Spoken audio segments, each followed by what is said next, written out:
Hello, आता आपण बघूया लग्नानंतर होईलच प्रेम याचा एपिसोड रिव्ह्यू. कालच्या भागात आपण बघितलं की नंदिनीची आई जीवासाठी वरण भात घेऊन जाते. जीवाला सांगते की वरण भात खाणार, तेव्हा जीवा बघतो आणि बोलतो की वरण भात. व जीवा उत्साहाच्या भरात सरळ ताट काढतो आणि पटकन वरण भातात हातच घालतो आणि त्याला चटका बसतो आणि तो ओरडतो. तेव्हा नंदिनीची आई बोलली, बघितलं ना, डायरेक्ट हात घातला ना. नंदिनी म्हणालीच होती की त्यांना सांग की डायरेक्ट हात घालू नका म्हणून, भाजेल त्यांना. तेव्हा जीवा बोलतो, असं नंदिनी म्हणाली. तेव्हा नंदिनीची आई हो बोलते. तेव्हा जीवाला खूप भारी वाटतं. पण जीवा तसंच ते ताट पुन्हा झाकतो आणि बाजूला होतो. तेव्हा नंदिनीची आई बोलते की काय झालं. तेव्हा जीवाला आठवत असतं की तो रडून रडून नंदिनीला म्हणत असतो की तुझं हाताचा वरण भात खूप मिस करतोय मी, माझ्यासाठी भात घेऊन येशील. तेव्हा नंदिनीची आई बोलते, काय झालं, भूक लागली ना, मी भरवू. तेव्हा जीवा बघतो आणि बोलतो की तुम्ही. तेव्हा नंदिनीची आई बोलते, म्हणून काय झालं, भरवलं तर काय झालं, तुम्हाला मी म्हणाले होते ना तुम्ही माझ्या मुलासारखे आहात. तेव्हा नंदिनी हे वरतून बाल्कनीतून गुपचूप बघत असते. नंदिनीच्या आईने जीवाला सांगितलेलं असतं की नंदिनी खरंच म्हणाली, एकदा बघावरती बाल्कनीतून ती बघते. तेव्हा जीवा बघतो, तेव्हा जीवाला खूप छान वाटतं. तेव्हा नंदिनीची आई आणि जीवा खाली बसतो. नंदिनीची आई त्याला एक घास भरवते. जीवाला लगेच मानिनीची आठवण येते. किचनमध्ये मानिनी त्याला मिठी मारते आणि त्याला जेवण भरवताना त्याला त्याच्या आईची आठवण होते. नंदिनीची आई त्याला घास भरवत असते आणि तिकडे नंदिनीलाही खूप भारी वाटत असतं. ती रडत असते. इकडे पार्थ त्याच्या खोलीत झोपायला येतो. झोपतो आणि उशी घेऊन झोपलेला असतो. त्याला झोप येत नसते. तेव्हा तो उशी रागारागाने पुन्हा ती काव्य जिथे झोपायची त्या जागेवर फेकतो. तेव्हा काव्य बोलते, परफेक्ट थ्रो. तेव्हा पार्थ लगेच उठतो काव्याला बघून आणि थोडा वेळ तिच्याकडे बघतच असतो. तेव्हा काव्य गायब झालेली असते. तेव्हा पार्थ मनात बोलतो की काव्या खरंच इथे आल्या होत्या की भास झाला मला. इकडे काव्या ही गेस्ट रूममध्ये तिच्या बेडवर झोपायची तयारी करत असते. तिने आणलेला जो नवीन काही बोका आहे तो ती मस्त तिच्या बाजूला उशी ठेवते. त्या बोक्याला तिथे झोपवते, त्याचा चष्मा काढते आणि त्याच्या हळूच अंगावर देते आणि बोलते की ए बोक्या, आपण दोघं नेहमी सोबतच असणार आहोत. तेव्हा पार्थ पुन्हा झोपतो आणि इकडे काव्या बोलते, ए बोक्या, अरे देवा, एसीचं टेम्परेचर जास्तच झालं आहे, जरा थांब, तुला एसीचं टेम्परेचर मी कमी करते म्हणजे तुला थंडी वाजणार नाही. काव्या पटकन रिमोट घेते आणि टेम्परेचर कमी करते म्हणजे पार्थला थंडी वाजणार नाही. तेव्हा काव्या नेहमीप्रमाणे झोपते. जशी पार्थचा चेहरा त्या साईडला असायचा आणि ती उलट्या दिशेने झोपायची, तशीच ती तिच्या त्या बोक्याला पार्थ जसा झोपायचा तसं झोपवते आणि ती उलट्या साईडने झोपते. इकडे पार्थ ही उशी बाजूला ठेवून झोपलेला असतो आणि पार्थलाही झोप लागते, काव्यालाही झोप लागते. पार्थने काढलेलं स्केच हळूच उडून त्या उशीच्या ठिकाणी येऊन पडतं. इकडे जीवा रिक्षामध्ये कसं झोपायचं ॲडजस्ट करत असतो. त्याला जमतच नसतं की कसं झोपावं. तेव्हा तो मग नंदिनीच्या फोटोकडे बघतो आणि बोलतो की चकाचक बाई, कसं झोपायचं. पण नाही, तुझ्यासाठी काही पण, ऑल इज वेल. आणि तो तिथे तसाच आखडून वगैरे रिक्षाच्या सीटवर झोपतो. इकडे नंदिनी ही बेडवर बसलेली असते आणि विचार करत असते की काय चाललं आहे तिच्या आयुष्यात हे. तिला आठवतं की बेडवर बघून जीवा आणि तिने ते बेडवर झोपताना मध्ये कसं ब्लँकेट टाकून घडी करून झोपायचे ते. तेव्हा नंदिनी थोडी बाल्कनीत जाते, बाहेर बघते आणि जीवाला अवघडलेलं झोपलेलं बघून बोलते की काय गरज आहे असं, रिक्षात यांना काही झोप लागणार आहे का, काय पण आडमुठेपणा जाणार नाही ना. पण जाऊ दे, मी कशाला चिंता करते, मला माहिती आहे मला त्रास होतो आहे हे बघून ना अजून जास्त नाटकं करतील. तेव्हा नंदिनी पुन्हा खोलीत येते, पुन्हा येते, बेडवर बसते, पण तिला चेन पटतच ना. पुन्हा ती बाजूच्या सोप्यावर जाऊन अवघडून झोपते आणि तिथेच झोपी जाते. तेवढ्यात शारदा हळूच दरवाजा उघडून आतमध्ये बघते आणि नंदिनीला बघून मनात बोलत असते की जीवाला अवघडलेले झोपलेलं बघून नंदिनी पण अवघडून झोपते. बायकोचा राग हा दिसतोय, पण तुझ्या मनातलं प्रेम त्याच्याबद्दल हेही दिसतंय. आज जीवा 1% नंदिनीचं तुझ्यावर प्रेम, एवढी तर खात्री पटली. इकडे रम्या वसूला बोलते की आई अगं बस ना, किती फेक अकाउंट तयार करणार आहेस, बस झालं आता. तेव्हा वसू बोलते आता लास्ट ही शेवटची कमेंट, प्रॉमिस. तेव्हा रम्या बोलते का अगं कमेंट्स काय करते ते तरी सांग ना. तेव्हा वसू वाचून दाखवते की जेव्हा तू कितीही ब्लॉग्स तयार कर, पण 16 डिसेंबरला जी घाण झाली आहे ती काय कोणी विसरणार नाही. तेव्हा रम्या हसत असते. तेव्हा वसू बोलते अगं ###. नंदिनी परत जा. तेव्हा ते दोघे हसत असतात. इकडे पार्थ झोपलेला असतो. त्याला 16 डिसेंबरला काव्य त्याच्याबद्दल जे काही गुणगान गात असते ते आठवत असतं.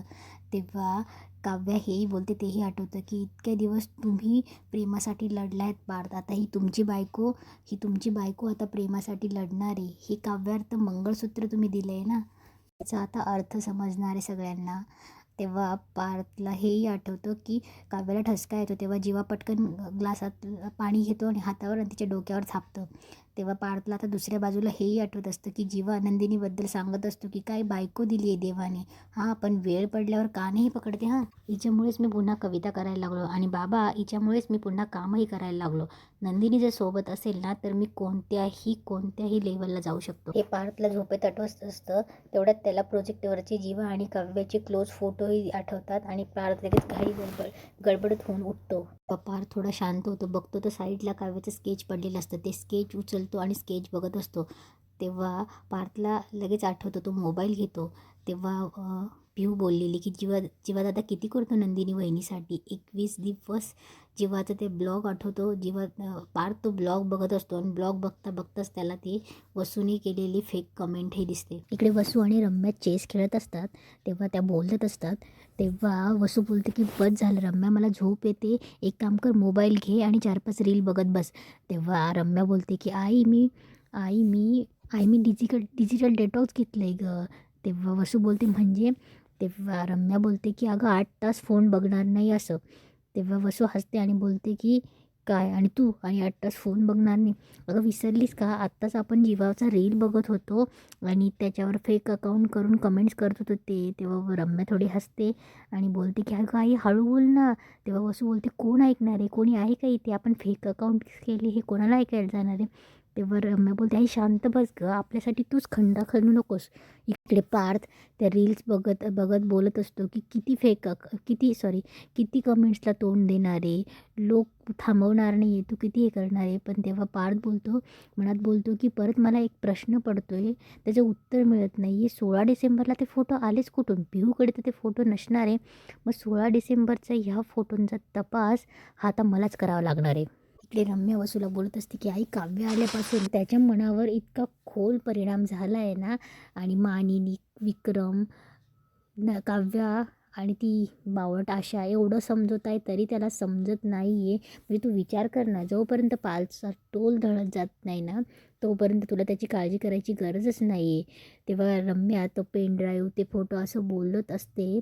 तेवढा तिथे पार येतो आणि बोलतो हो ते फोटो पेन ड्राईव्हमध्ये तुम्हीच टाकलेत ना, बोला ना तुम्हीच टाकलेत ना. तेव्हा वसू आणि रम्या थोडी दचकतेच. तेव्हा वसू बोलते अरे असं काय बोलतोयस पार्थ, आम्ही कशाला करू. तेव्हा रम्याही बोलते.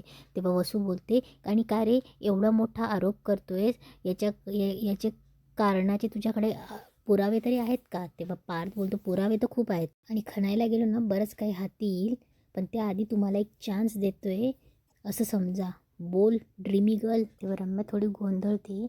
तेव्हा वसू बोलते की ड्रीमी गर्ल हा काय बोलतोय रम्या, मला तर काही कळतच नाही आहे. तेव्हा पार्थ बोलतो हां आत्याला काही कळतच नाही ना रम्या. तेव्हा पार्थ रम्याच्या साईडने येतो आणि बोलतो की सिनेमन कॉफीचा डीपी ठेवणारी ड्रीमी गर्ल. तेव्हा पार्थ बोलतो बोला हे सगळं आत्याला माहीत नाही असं शक्यच नाही. तेव्हा वसू बोलणार तेवढाच पार्थ बोलतो पण हे सगळं मला कसं कळलं असा प्रश्न तुम्हाला पडला असेल ना. तेव्हा पार्थ बोलतो त्याचं उत्तर मीच देतो. आठवतंय रम्या नागपूरच्या प्रोजेक्टसाठी मी तुझा लॅपटॉप मागायला आलो होतो. तेव्हा पार्थ सांगत असतो.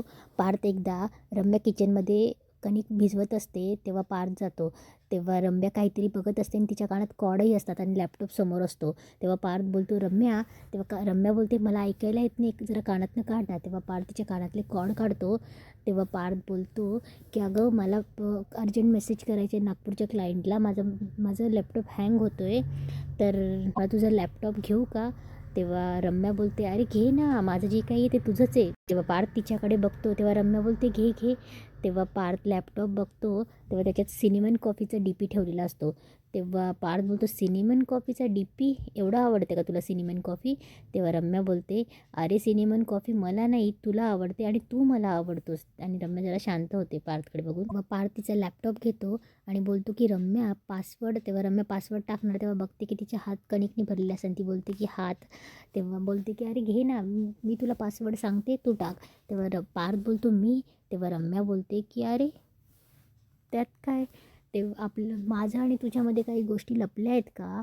तेव्हा रम्या त्याला DREAM सांगते आणि इकडे पार्थ बोलतो की तोच सिनेमन कॉफीचा डी पी आणि जीवानंदिनीवर घाणेरडी कमेंट्स, अजून काही पुरावे, अजून काही हवं आहे का? बोला त्या.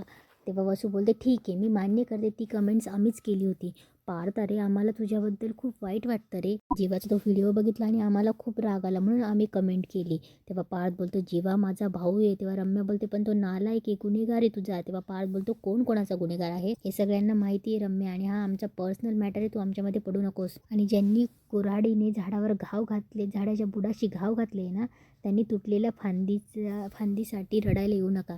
नाही, कायम तुम्ही नंदिनी आणि काव्याला खाली खेचत असतात, त्यांना त्रास देत असतात, सतत काही ना काही टोमणी देत असतात. आणि वसुदत्त्या, तू नंदिनीच्या बाबतीत जे काही केलं आहे ना, त्याला मी तुला आयुष्यभर माफ करणार आहे त्याबद्दल. आणि 16 डिसेंबरला आमचे सगळे आनंदात असताना त्या आनंदाला गालबोट लावण्याची इच्छा तुमच्यासारखं कोणीच असू नाही शकत. कारण एवढं सगळं झालं त्यावेळेस तुम्ही काहीच नाही बोलला, ना आमच्या बाजूने ना त्यांच्या विरोधात.